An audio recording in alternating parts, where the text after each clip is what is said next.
This presentation is about revising for parallel structure. Generally speaking, a series or list is clearer if it uses parallel structure. In addition to that, Chicago Manual also recommends parallel structure as an issue of grammatical correctness. So, what is parallel structure?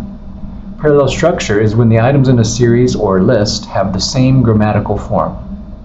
For example, they're all part of the same part of speech, they have the same suffixes, and so on. And when items in a list or series lack this form, they are said to have faulty parallelism. And in many cases, one could just say it's grammatically incorrect. So a general revision strategy for this is to first isolate the items in the series, especially if they're distributed across the text. And if the visual helps you, you can convert them to a vertical list, though you don't have to. Then identify what the grammatical structure is for each item, and then lastly unify it to make it all the same.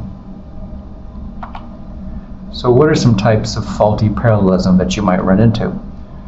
For one, they might mix verb tenses.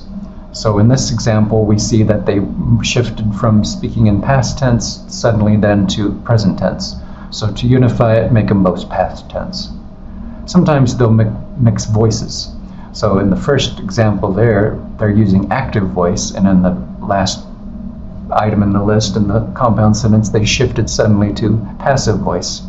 So unify it by making them both active. Sometimes, and this is the most common, they'll mix verbal types. So in this list, the verbs are to describe, to predict, and estimating. So we see infinitive forms, to describe, to predict, and then suddenly it's a gerund or a progressive tense, estimating. So unify it, to describe, to predict, and to estimate. Mixing verbals and nominals. The purpose of this report is to describe and the prediction. Obviously it doesn't even sound correct, but what happened was they mixed a verbal and a nominal, the prediction. So unify, make them both verbals, to describe, to predict. Also, they might mix noun clauses. Here we have what the existing conditions are and that they will have an environmental impact. Though it doesn't sound as wrong as the faultiness might suggest, it is better to unify it by using the same clauses, that the existing conditions are unstable and that they will have an impact. Lastly, they'll mix clauses or phrases with sentences. So here's a vertical list. Several government actions limited the company's financial growth. 1, raising the corporate tax rate.